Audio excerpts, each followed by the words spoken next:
What's up, guys? Welcome into Packers Total Access. My name is Clayton. You can check us out on packernet.com. Find me on Twitter at Packers_access. Email us, PackersTotalAccess@gmail.com. You can text us 865-658-5824. Join alongside Emilio in Tennessee, here to talk some Packers as we are officially in Packers-Bears week. Going to be exciting talking about these two teams. One is an absolute dumpster fire. The other one can be a dumpster fire. And they can also be a top 3 team in the league. So this is going to be a lot of fun to break down as we move closer to game day. But before we get started here, let's have Emilio. Long time no see, brother. How you been doing? Good. I took Matt's advice, said, just go off and have yourself a bye week and, enjoy yourself, reset. And I get back here and, back to work today, right? Had the injury report come out. I showed up, so we'll see. Absolutely. And you're not the only one, man.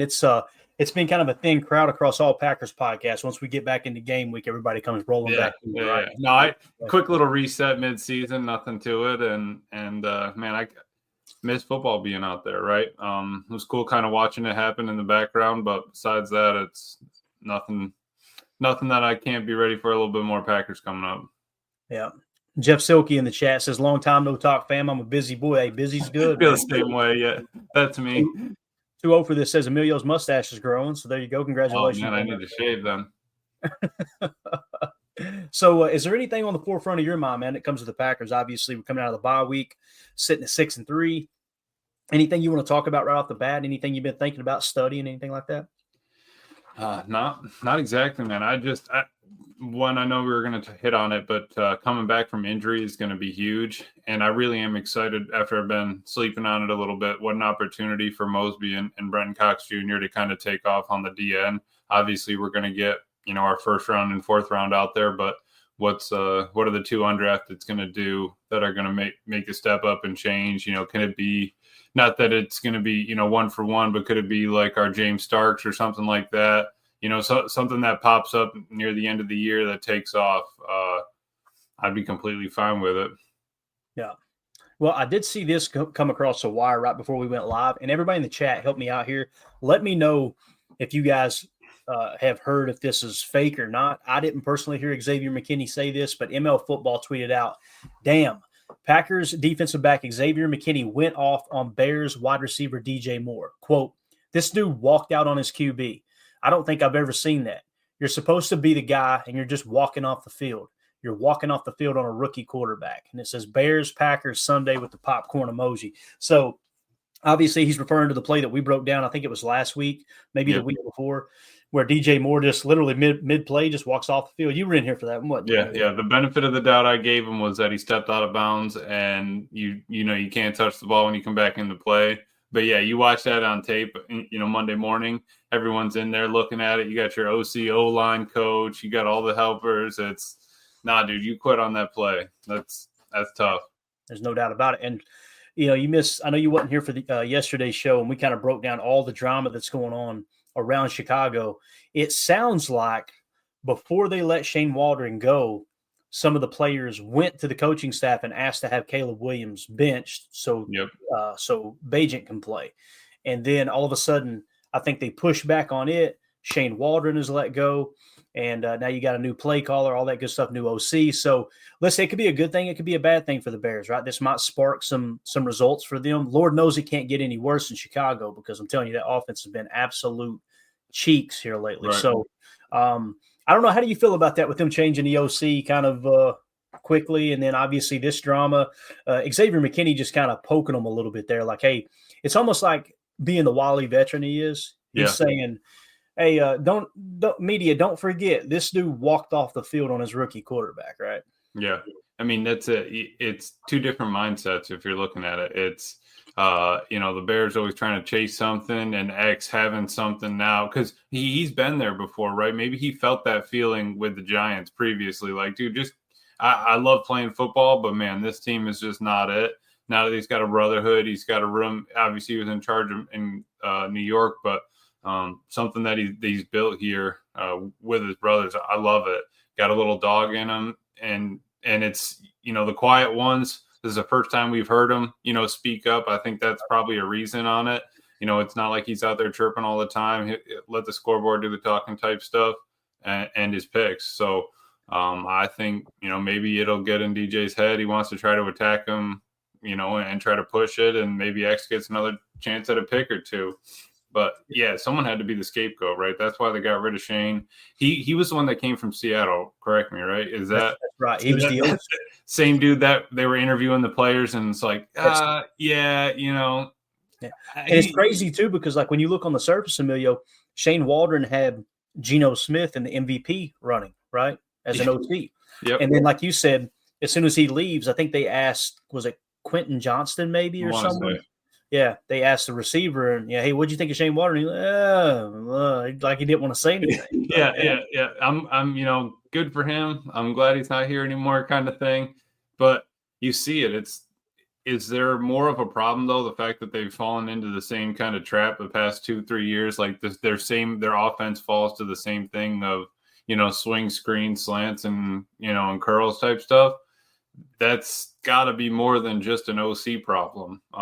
Maybe check at the lower levels, maybe check all your position coaches, maybe check the trainers. But obviously we can point at all the problems they have up at the top, right? And I think it's just going to keep happening. Like everyone was claiming for them to get rid of somebody else besides Shane. If they don't beat us this weekend, is somebody else gone? How long does that keep going? Because they got a battle ahead. Dude, their remaining schedule is brutal. They got what, 6 division games, and then it's crazy. I was looking at, I'm like, it's possible they don't win another game. It's definitely possible. Now, these division games, typically it's normal. No matter how bad a team is, you can split. Kind of win one, lose one on the season. So maybe they win 2-3 games. But what's crazy is, like Coach Lynn says here, that play from DJ Moore might be worse than the Tyreek Stevenson play. Shaking my head. We ain't even talking about that anymore. Remember Tyreek Stevenson jawing with the crowd on the Hail Mary and then goes over and that's what's crazy is, like, that game before that Hail Mary, they were doing pretty good. They were like, oh man, all right, the Bears are in it here. And they have just I want to say it was Wes and Mike talking on their unscripted saying the momentum bubble popped right at that Hail Mary. They had the momentum, and now they are just absolutely falling flat on their face. And how can you come back from something like that? If it takes the wind out of your sails, then you're up looking at the schedule, and it's like, dude, we are so far behind. We're basically where the Cowboys are right now. We are absolutely kissing where the Cowboys are at. And if we lose this week, it's basically playoffs are over. That entire offseason of hearing how the Bears are back and bear down or bear up, whatever they want to say, man, like this weekend is a telltale sign of if it's over or not. Yeah. AFM in the chat, good to see you, buddy. Says, agreeing with Clayton. I think we're going to know what we have with Jordan Love after the end of the season. Goody talked about, I don't know if you heard him, but he said, 20 to 25 game range is typically, what you got in a quarterback. Yep. I think this is going to be his 25th or 26th start for Love. So definitely by the end of the year, I think we're going to know, all right, he is the franchise quarterback. Regardless, he's going to be here, right? Mm-hmm. But I think as a fan base and us being hypercritical, I'm as guilty as anyone. I think we're going to be able to look at the end of the year and go, all right, we can win with Jordan, or man, Jordan's the guy, or I don't know, this don't look good. It could go either way, because the interceptions, it's a real problem, obviously. And when you look at the turnover worthy plays, it don't look as bad, but at the same time, it's more about that situational awareness that Jordan struggled with. And I think that can be fixed. I really do. Mm-hmm. The thing that might not be able to be fixed is the inconsistency with the accuracy. The only player here recently to really be able to improve their accuracy overall has been Josh Allen. And don't get me wrong, he's one of the best quarterbacks in the league, right? So it's a good comp to have, to say, hey, you can fix the accuracy, but the decision making, you definitely can fix that, right? Am I wrong thinking that, dude? Because I think that's something that can be coached out. Like, hey, look, situationally, we know we're in this thing. There's no reason to play hero ball here. Don't try to make everything up in one play. You know what I'm saying? Yeah. No, and I think you're right on spot on there with situationally. Situationally, we also had a bye week right after he had all these bad plays that we can sit there and look at. You don't think Matt said, "All right, team, let me get a cut up of Jordan's top worst plays of this year, and let's just send it to him, put it on repeat." Like you got to kind of see it to get that taste out of your mouth. You know that it happened. It's putting your eyes back on it. That's the problem. And I think that him doing that, maybe having time to reset, look at it, say, no, I mean, I can play. I don't need to. This doesn't need to be a thing for me. And I think that we really can go somewhere with him. I was looking. Who was it? It was Easton Butler put one out, a tweet earlier about the Packers are currently 5-2 during Toyotathon. Little plug there. But with Love at QB during Toyotathon, Love is 169 to 247 with 1,834 yards and a 16-1 touchdown to interception ratio. Let's go. So I'm not saying it's not, it doesn't mean anything, but it's like, give that man a quick reset, get back to life. Why we're here. We love playing the game. We want to play football, and just problem is we can't restrict him. We had when we held him back, we hated the offense. When we told him not to do those things, we hated the offense. So we do have to take the good with the bad. I think that him being able to have a little bit of time off and can breathe, I think that he'll be headed on the right track coming back. No, definitely. To open this in the chat, the injury news out of the bye seems to be really positive, which will help a lot in the corner room. I think all the way across the roster, to be honest with you, to over this. I think the entire roster is getting healthy. We're going to hit the injury report here in a second for sure. Greg Rice says, I hope we start fast versus Chicago. I think poor red zone offense and their defense getting turnovers that they take to the house is the only way it is close. And I think that's a pretty good assessment there, Greg. Like, all it takes is one or two of those big turnovers, right? Where you're, like a turnover in the middle eight that costs you the middle eight. Or like we said, God forbid, a pick six or a scoop and score off a fumble, something like that, right? Mm-hmm. It's going to take a handful of plays like that in the game for Chicago, I think, to beat Green Bay. But listen, when you got a rivalry game, a division rivalry, the records go out the damn window. I don't care how bad a team looks. This is their Super Bowl. Like, there's nothing these guys want more than to beat the Green Bay Packers. I know Detroit's at the top of the division and all that. That's all well and good. But when Chicago and Green Bay get together, it's different. Records out the window. It's all about those two logos, and let's go out there and crack skulls. That's what it comes down to. So that's it. Yeah, I think anything could happen for sure, man. I like our chances. I think we match up well. Just got to protect the football. If we don't protect the football, you can get beat by Podunk University. You know what I'm saying? Like, it don't matter who you're playing. And that's all Matt preaches is we got to be plus. We got to be plus in the turnover differential. You're going to have one here, 2 or 3 here, but we need whatever that means. Whatever the offense gives up, we need to have, +1, +2 on the defense. I think that we can. We haven't had, a bunch in a while. I think that maybe this is the game. Just get them churning. Yeah. 2-0 for this says Caleb is going to be reacquainted with Evan Williams very soon, and I hope Evan plays this Sunday. He was practicing today. Again, we're going to get the practice report here in a minute. I hope he's on the field, no doubt. Mm-hmm. Mike Berry in the chat says Chicago Pods are worried that we may rush for 300. This is a good defense from Chicago, but the reality is teams can run on them, right? And again, it doesn't matter how good your defense is. You're choosing to take one or the other away, right? And it seems like they're going kind of bend but don't break, a lot of takeovers or a lot of takeaways, and they're choosing to just kind of, I want to say ignore the run, but say, all right, we'll give you the run.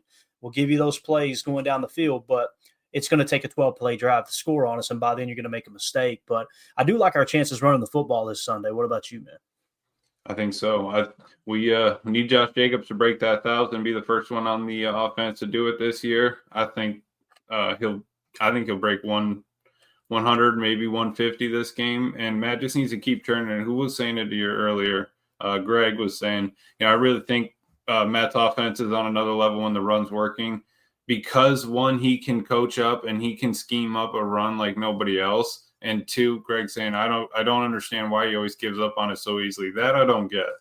I think that he gets excited and wants to be, ahead in the downs. And I think that him wanting to be ahead in the downs and it not working out for 1 or 2 drives, then he keeps trying to chase it a little bit. And I think it's a perfect reset for Matt too. Everyone's got to look inward this whole week, this whole bye week. Matt's looking at stuff for Jordan, for Elton, for Josh, for Christian. I'm sure he saw something out there for X. Like he's looking at all that. But then at the end of the day, he's like, all right, what have I done? What do I need to do? You heard it in his presser. He said that they changed up the practice schedule a little bit. He doesn't want the guys getting out of there at 4 or 5 when it's dark and you get home and your mood's different. It's tough up there. It is literally dark and cloudy probably until April. You're not going to get fresh sun like we're getting down here. Trust me. Like I know what it's brutal up there in the wintertime. So I get that. I like that. And you have to keep them. You got to keep them refreshed. It's a long run. At least we don't have to go, 15 games or whatever we were going to have to do last year. That run's a lot shorter now, but we got to start it this week. Yeah. Agreed. Prince in the chat says Chicago Sunday, 60 degrees and cloudy with slight chance for slight chance of meatballs. A slight chance of what? A slight chance of meatballs. Hey, dude, get Josh Jacobs geared up and ready to go. Emmanuel Wilson. I know many people are asking about Marshawn Lloyd. I don't expect him to play this Sunday. I could be wrong. Hope I'm wrong. I don't know. It just kind of feels like that would be more of a let's get a full week of practice on the injury report. I think he's got a hammy on the injury report. We'll hit that in a second. But I don't know. I'm not really. I'm kind of lowering my expectations for Marshawn Lloyd coming back this Sunday. You got anything to add to that, Emilio? Any inside information you got? I wish. No, I would say that he's still. But what was Josh Jacobs saying in his interview? Like, that was it. He did say, Josh Jacobs said that. Did you know Marshawn Lloyd rode with Josh Jacobs every day to practice? Mm-hmm. He said he's coming with him every day. So that kind of leadership from your older back is huge, especially a dude that went through 2 injuries back to back. Something nagging, something. I mean, he hasn't seen the NFL field, got drafted, was excited, ready to play. His family's excited for him, moves up here, all that, hasn't even seen the field. So why not let it happen this, at the end of the year? You don't have to be perfect right off the bat, but if you start to blow up or you have a game or two that could spring us at the most opportune time, maybe it was meant to be that you had to wait, right? So just be ready for when your time comes. It's going to be there. It's not like Josh is taking, 50 runs a game, even though Mike Tomlin ran the ball 43 times. I'd like to see Matt get to something like that. I think Matt needs to be able to commit to that if the game calls for it, that we just hammer it. I mean, give Josh 25, everybody else gets 10 or 15 and just send it. Yeah. If you guys would take a quick second, hit that like button for us, help other Packer fans find this channel, find this content. We appreciate y'all making us a part of your evening here as we are in an injury report Wednesday, getting geared up for the Packers-Bears game at 12 noon Central in Chicago this Sunday. Going to be a fun game to watch. Rail in the chat. Good to see you, buddy. Says DJ Moore appeared on the Kay Adams show in the offseason, and she asked him about the division getting, quote, beefed up. And when mentioned McKinney, he said, who? That's terrible. Thank you, Chuck. That's probably what's going on there between McKinney and him. Now McKinney takes a shot back at him. Hey, he walked off the field on his rookie quarterback. It's going to be fun, man. I just look forward to the plays where DJ Moore is running that vert, and you've got our boy McKinney, whether he's playing post safety or he's playing buzz. Let's get those two matched up and let them lock horns, because I'm telling you right now, DJ Moore is a good receiver. I believe that. I could be in the minority with that. I believe DJ Moore is a great receiver, but McKinney's just on a different level right now, man. I did not expect it. Amelia, I thought we were getting the best safety in free agency. I was not expecting defensive player of the year top numbers. You know what I'm saying? Yeah, no, and that's it. How could we have known what that was going to be? We had a brand new D coordinator coming in. We pulled in a safety from another team. We basically flushed our whole safety. Remember when we were fighting about AJJ and, we wanted AJJ to be there and Rudy, your boy Rudy Ford. It's like, that's where we've come from. And now we're talking about potentially, all pro, first team all pro. Yeah, right. Exactly. And rookie, first team rookie, all that stuff. And just in a matter of a year, I think that's why they were thinking the same thing of if Preston, I'm happy that they discussed it off off the field and said, hey, like if we can get me out of here, I'd be cool with it because, you know, I don't want to hurt you guys, but you know, the way Rashawn talked about it and how much he helped them, let's do that same thing. All right, Preston's out. We got, you know, we're moved on. Let the young kids play just like last year with the receivers, and we're off. I don't see a problem with it at all. You might as well get Halfley out there with every bit of talent we can and see how much more we can grow in these, you know, the last half of the season. Yep. Last one here, and we'll get to the injury report. J. Cole says Jaden Reed may have 1,000 yards this year. I could see it. I think we talked about that. I think you picked Jay Reed, Josh Jacobs, and who was it? I want to say potentially we were talking Romeo, but I think you said for the two almost guarantees, you'd say Josh Jacobs and Jay Reed were the ones going to break 1,000 on the team. Yep. Definitely. All right, so let's get to the practice news and the injury report, all that good stuff. We'll kind of bunch it all up into one. Matt Schneidman put this tweet out earlier, had a little clip from practice, and he said every player on the 53 is practicing today coming off the bye. That includes Jair Alexander, Evan Williams, and Josh Myers, who all missed Week 9 with injuries. Tucker Kraft is out of the red non-contact jersey, so that's great. Marshawn Lloyd is practicing for the first time since Week 2, so that got us our answer, Emilio, as to did Marshawn Lloyd practice at all here recently when the practice window opened? It sounds like he's on the field for the first time. You see him there. He looks good. He looks, yeah. I mean, he looks, to me, just based off of that in shells there, or not shells, but non-contact, I don't see anything that says, oh, I don't know, he's running ginger there. I mean, you see the burst. Looks good, right? But, yep, jump cut, turn, got upfield quickly. And everything you can ask for, right? He's not on the side on a bike. I'm totally fine if he can get a play or two. It's not like if we're up 10 points, 15, whatever, get his feet wet, give him a couple touches. I think that'd be ideal. You'd rather not have to put him in the first time if it's, Josh goes down hurt, Emmanuel gets something banged up, and he's got to go run the ball 20 times, in the third and fourth quarter. So let's get him a couple touches, get his feet wet, and see where it goes. Yeah. And again, you don't want it to be something that you're rushing back too soon. Next thing you know, he's right back on IR, right? So he's good to go. He's good to go. But Rob Demoski also tweeted out here another clip from practice of the O-line, and you can see Josh Myers in this clip. It says all 52 players on the roster are practicing. I don't know if he meant 53. He could have. Center Josh Myers appears to have a little bit more use of his left hand / wrist, which kept him out of the last game. Cornerback Jair Alexander and safety Evan Williams also practicing after missing the previous game. So you can see Josh Myers here kind of back in the fold. Hopefully he's good to go. We can kick Elton back over to I'm trying to look there. It kind of looked like he was avoiding using that left hand just now, didn't it? Yeah, I was trying to take a peek. I mean, he does kind of do that little thing where he holds it out, kind of like, grabs at the air for a sec, but gingerly on it. He used it a little bit, but, no point in pushing it. Still don't love it. I'm with you. Again, it's one of those things that, the bad snaps last week, obviously it was piss poor in the rain. Elton Jenkins, who hasn't snapped a whole lot of balls this year, playing left guard. Josh Myers. One thing about Josh Myers, he's been healthy for the most part of his career. Now, whether you think he's a good center or not, that's, there's differing opinions on that. Mm-hmm. But we'll find out in the offseason whether or not Goody thinks he's a good offensive lineman or not, right? Yeah. As to where if we're gonna sign him or not. So I think she did great there on the nose, though. On that one tech right there, I think get him, ducked underneath, got up into Sean Ryan's face there. Okay, Sheed, I see you. I think Sheed's going to end up being a great lineman. I really do, man. He's starting to clean up the penalties now, which is absolutely huge. It's really been the only knock on him, for the most part. But let's see here. So the big news that everybody's waiting on is Jordan Love. Like, okay, how's Jordan looking now? Obviously, he's been playing with that messed up groin. They get a full week of rest now with the bye.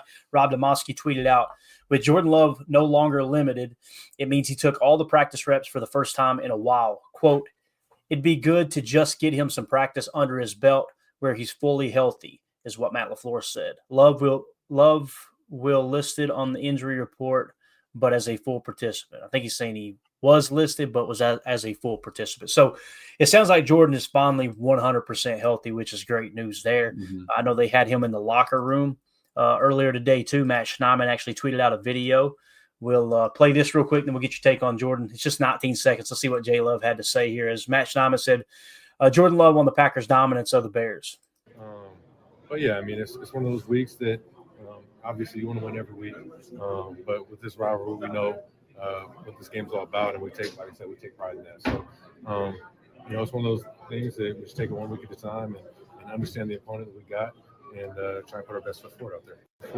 That's the big thing that a lot of people don't talk about, Emilio, is like it can be the worst team in the league. It don't matter. They may match up good against you. So you got to treat this like it's every other game. You go through the entire scouting process. You do your 4-game saturation plus your 2 head-to-head.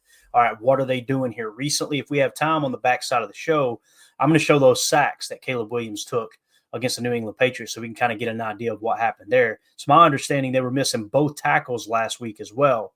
And I think they're both listed as questionable as it sits right now. So if they get their tackles back, you expect that to get cleaned up a little bit. Mm-hmm. I know the offensive line of Chicago is bad, but at the same time, I don't care what NFL team it is. If you're missing your left tackle and your right tackle, it's going to be an uphill battle. Oh, definitely. Add in center if you want, dude. That's a trifecta right there. But I think you're spot on with that. J Love, it is another game, obviously, against the Bears. Obviously, he knows that, Rodgers gave him ownership, all that stuff. But we do need to come out and win this game. It's not like we can, take him lightly, anything like that. And he knows that you just got to show up and play. That's why he got paid the big bucks. He's got to carry this team at this point. He's got to learn from those mistakes, like everything we talked about earlier. All that has to come together this week. And moving forward the rest of this year so that, like you said, we can decide, is it going to be, we're 50% on Love? Are we 75% or are we 100%? I think those are probably our ideally only 3 options at the end of this year. And I'd like to be at the 100% one. I would too, man. I'd like to be at that 110%. And by the way, Tucker Kraft here on this show, I just had to pop it up here. Matt Schneidman tweeted out Tucker Kraft coming in hot. This dude just does everything 100 mile an hour, doesn't he? Here's the guy. Tucker's the man, dude. He's absolutely awesome. Like, what is that for? I don't know. I think they said, hey, get the camera out. Let's do something fun here. Because, again, I don't know where you see that within Matt's scheme where a tight end is going to any. Okay, it kind of looks like he's going out on a flat and just looks like he's trying to tackle somebody. I don't even understand it. He came off the H flex or whatever and just blows this dude's ankles out. To me, it looks like he's practicing diving on an inflatable mattress out on the creek. You know what I'm saying, man? Getting ready for that summer. He getting a jump on spring and summertime next year. But, yeah, it could be kind of one of those cut blocks on the edge or something, I'm guessing. But it is kind of interesting. Usually when you get these kind of drills, you want to go to Mike Wall's Twitter. I think it was last year you seen something like this, and Mike Wall's like, I don't know what the hell they're teaching. I've never seen this taught before. What are we doing? But it's still – Tucker Kraft's going to make it look cool. There's no doubt about that. So – I mean, I get it if he's trying to, maybe try to blow through the guy or drive the block through him and just threw his entire body into it. Maybe that's how they, send your entire body at him. And then when you get out in the game, you'll still be standing up. I don't know. Maybe that's where Ben Sims get the pancake. All right, so here's the injury report in its entirety. You got Jair Alexander with the knee was limited. Kenny Clark with the toe was limited. Kingsley Enagbare with an elbow injury was full participation. Josh Jacobs with the quadricep was limited. Marshawn Lloyd with the ankle/hamstring was limited. Jordan Love with the groin, full participation, so he'll pretty much have no game status if everything goes as planned this week. You got Josh Myers with the wrist injury. He was limited. Evan Williams with the hammy was limited. And then Kobe Wooden with the shoulder was the only player that did not participate today in practice for the Packers. What do you think about that injury report there, man? Anything you want to hit on? Anything grab your attention? For me, the big thing is it's got to be our boy Josh Myers, right? Is he going to start or not? And if he doesn't start, you know what? I think this might be a good game to go, you know what? All right, let's let him rest up and get that wrist. Let's make sure we don't re-aggravate it and get ready for the following week. But knowing Josh Myers and how durable he has been, I wouldn't be surprised if he suits up. Yeah, no, I hear you. I like that take. I think that it really just not worries me, but that we do have 3 D linemen on there. Obviously, Colby's still DMP, but Kingsley, his elbow and Kenny's toe. I'm cool with Kingsley's elbow. I'm glad it's not his knee and everything. Remember, he came out and had that injury, didn't have surgery, all that. And Kenny, we just need something out of him in the middle there. So I just hope that they're okay coming into this week. But like you said, man, Josh is going to be the telltale of where this team's going to be. And then if not, it's going to be Jordan Morgan, Sean Ryan, and Elton again, and see where that leads them. But they weren't terrible, right? We've been doing a great job protecting them. We just need to keep up the run blocking and get that snap figured out if it's not going to be Josh. Yeah, Chicago Bears side, they've got Amagaji, offensive lineman with the calf injury, did not participate. Jaquan Brisker, defensive back with a concussion, did not participate. Tevin Jenkins, offensive lineman with the ankle, did not participate. Braxton Jones, offensive lineman with the knee, limited participation. Tarvarius Moore, defensive back with the concussion, did not participate. Noah Sewell, knee injury, limited participation. Montez Sweat, defensive lineman, ankle injury, did not participate. That's huge. Darrell Taylor, knee injury, limited participation. And Darnell Wright, offensive lineman, knee injury, limited participation. So, yeah, I mean, let's say they get two of those guys back that did not participate, right? You're still missing three significant bodies there on a team that's already underperforming. I feel comfortable saying, Emilio, our injury report looks a lot better than Chicago's, right? Oh, definitely. I mean, for losing to a 2-7 team and then coming out that beat up on the injury report, brutal. Kieran Amagaji, he was that tackle from Yale, right? When we were breaking down that draft board. Oh, yeah. Pretty sure he was. So it's just tough that their board looks like that. They have only 4 limiteds versus the rest of them DNPs and R1 DNP. So I'm good with it. I'm not wishing injury on anyone, but them having to go through that problem and try to figure out who's going to play, it's fine by me. They have a lot of time, but I mean, hey, do we want Tevin Jenkins back out there? I know we've had some good work against him, so right. I don't know. And we'll see. Amagaji was the 14th ranked offensive tackle on our draft board this year. I remember us taking him a couple times, thinking, late round kind of Rashid pull.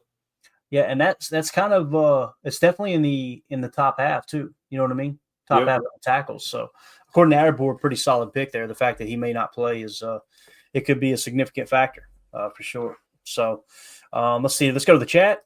We got Lance in the house. Is Jordan Morgan playing guard? Yes, he is, Lance.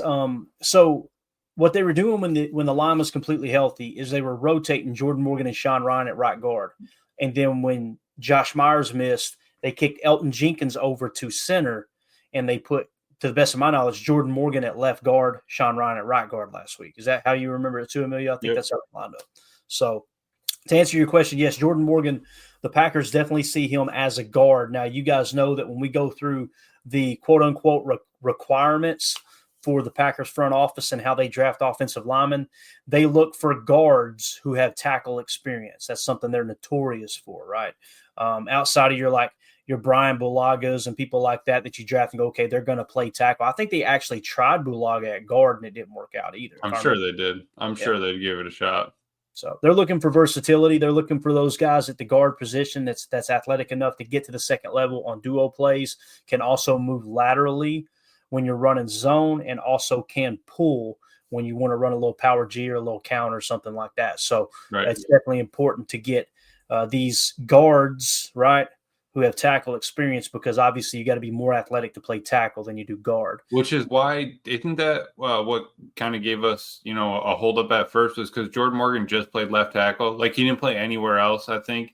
Like, all of his snaps at Arizona were basically at left tackle. And then when he came in, he got a lot of burn and a lot of reps at right guard, and Sean Ryan was going to be the swing guy. So that did throw me off a little bit when Elton went to center, and the first thing they did was put Jordan Morgan at left guard. But maybe he just feels more comfortable next to Rashid, or, and learning from him that way. Or I don't know, but it's, I get the kick step and everything would be on the same side, but if he's put all that time in working at right guard and trying to get a start at right guard, and maybe he struggled at right guard, maybe he actually is better at left guard and we just haven't seen it. But he just wants to be out there and play. So I think he's fine with, wherever they need him. Yeah, Fred McFarley in the chat said, Life dealing me some bad cards, so not jumped on to hit the like, and wish you all well. Catch you next time. Fred, good luck with whatever you're dealing with, buddy. We're thinking about you, and we appreciate you swinging through, man. If you If you free up and you want to get in here and laugh at us a little bit, you jump right back in, pal. But hope everything goes well there. Let us know if we can do anything to help, bub. So we had McKinney in the locker room. Matt Schneidman actually tweeted out this video from McKinney's locker. It said Xavier McKinney on Caleb Williams. Quote, he's going to be a really good quarterback in this league. Let's see what X had to say about Caleb. That's what caught me so off guard about the DJ Moore comments, because this is what I'm seeing. Like from X, you don't ever hear him talking trash, right? Now, the comments, you've got ignorant Bears fans go, this is what Xavier McKinney does. He always runs his mouth. I'm like, I don't remember him ever being like that. But anyway, here's X on Caleb Williams. He does well in the pocket. He can extend plays. He's actually pretty strong in the pocket. He has a good feel and awareness of when he's getting pressured, and he's able to kind of get out and kind of extend plays down the field. He's a young quarterback. He's growing. He's learning as he's going along. So, but he's going to be a really good quarterback. So, there you go. The thing about Caleb, man, we beat this horse to death. We talk all the time about the arm talent. We were very, very vocal, and I probably shouldn't say we. You can agree if you want to, Emilio. I know in the draft process, I was very vocal that, listen, the dude's got a ton of talent. I've just never seen a quarterback come through the league that acts the way he acts and was successful in leading his team. Yeah, exactly. I immediately asked people, all right, name a quarterback who's acted like that in the past. And you've seen Emilio do the money sign, right? Johnny Manziel. This is Johnny Manziel won a Heisman. How do you do at the NFL level? Oh, he completely tanked. Got it, right? Another one was Baker Mayfield, right? Baker Mayfield. It was like, hey, Baker Mayfield, you remember him grabbing the goods there on the sideline against Kansas, and then planting the flag at Ohio State and all that stuff. And here's newsflash: I'm a big Baker Mayfield fan. I like Baker. He brings that edge from a leadership standpoint. You can tell his teammates love him, right? It's not about him. It's about just being edgy. I dig that. But again, did he work out in Cleveland? No. He's at his third stop. Now, it looks like it's coming together for him, and I think he's always shown that he can play at this level. It's just finding the right fit for him. So that argument doesn't shake out as far as for Caleb Williams. So when you name off all these different quarterbacks, you go, that guy was a little bit, flashy. That guy was a little bit – another one's Cam Newton, right? Cam Newton was – now, they say Cam Newton is a great locker room leader. I watched kind of him on the field, and I was always like, I don't know. I think some people – there you go, Prince in the chat. Perfect. I never looked at Cam like he's really, really bad for the locker room. It was just he was always about, let me score a touchdown and draw attention to me, right? And then you've seen in the Super Bowl, right, exactly. When you've seen in the Super Bowl, ball gets fumbled on the snap, guys, go watch it. Like, that tells you all you need to know about why. Business decisions. He literally was, I ain't diving on that ball. And it's like, bro, you were one of the biggest guys on the field. You're a physical specimen. That's supposed to be one of the positives to you playing quarterback is you're durable. You can handle this type of stuff. It's the freaking Super Bowl. If you tear your shoulder up, you tore your shoulder up leaving it all on the field to try to win a Lombardi. You know what I'm saying? That's another one that kind of comes to mind. So I'm just saying with Caleb Williams, I have never seen a quarterback that draws that kind of attention to himself.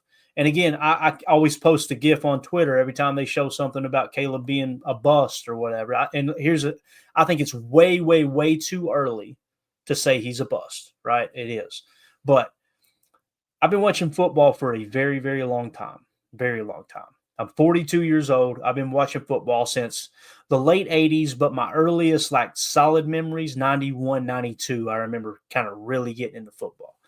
I can't think of another quarterback who in the last game of the season, which was essentially like a playoff game for USC, you lose that game, and the quarterback, the general, the team leader, the dude who's supposed to take the fall for his teammates, right? His immediate thought is, where's my mom? I'm going to go climb into her arms and cry on national television.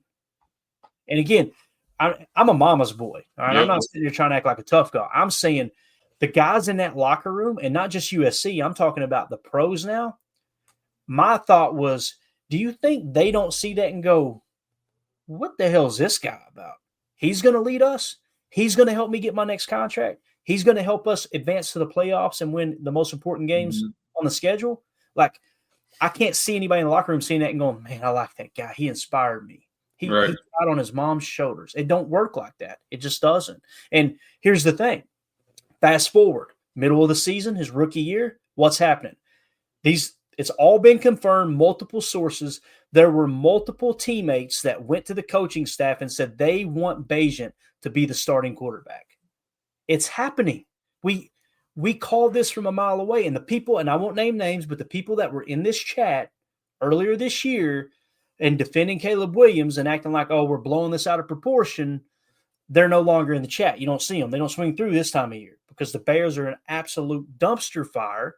And again, it doesn't mean the Packers are going to beat them. They could come out and boat race us on Sunday. That could happen. It doesn't change the fact that everything we said about Caleb Williams up to this point has been true. And maybe he does need to sit and kind of learn what it means to be a pro quarterback. You don't see Jordan Love acting like that. When Jordan Love scores a touchdown, he's not saying me, me, me. He sprints to the end zone and celebrates with his boys. You know what I mean? So exactly it. No, it's exactly it. I think that he's had it easy right early in his life. Got through with that.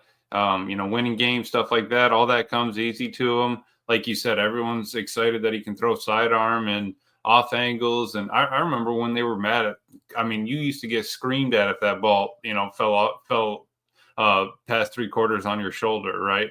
Now it's all the rage. If you can throw sidearm, you're going to be elite, right? So that kind of stuff is getting out of hand. But if he can't control the locker room, if he can't, have your teammates just want to run through a wall for you, it's not going to end well in the long run. He could still be a great quarterback, but you're not going to have the locker room behind you. You're not going to have, half the fan base won't be behind you. Half of them will still be trying to scream because you're still, trying to get over 4,000 yards. The fact that you texted your punter and he's about to pass you and is already over 150 yards more than him. So it's like you lose. Coach is talking about it. The body language of him laying on the ground is a really bad look. Take that. Take the energy, the pouts after the play, the blank stares. Remember Jordan Love would always talk like, hey, I really just want to make sure that I'm aware of my reactions and how I'm going to be facing and how I'm going to be handling myself on the play, knowing that the cameras, the cameras are 100 yards away sometimes. I mean, they'll zoom in and see if you got sweat rolling down between your eyes. But that reaction is going to be played for everybody to see. It's going to be put back up on the big screen. If that was a bad play on your fault and you're out there screaming at your dude, or you're out there pouting because your 6 spin move behind the line of scrimmage didn't work, that's an issue. That's a problem that's going to keep repeating itself. And there's no wonder that they're the let me just get this number here for you. In 2024, they ranked 31st in sacks allowed per game at 4.1. Mm-hmm. So, I mean, they're getting themselves into their own trouble because he's trying to hold the ball, trying to do too much. And if they can't do that, then they go back to what Justin Fields ran for the past 3 years is screens, bubbles, and dump offs. So it looks like my high school team when we were 0-5, right? And just like trying to get a win. Just give me something, coach. Exactly. For those of you listening on the pod, that's going to do it for hour 1. We'll see you on the other side for hour 2. We appreciate y'all.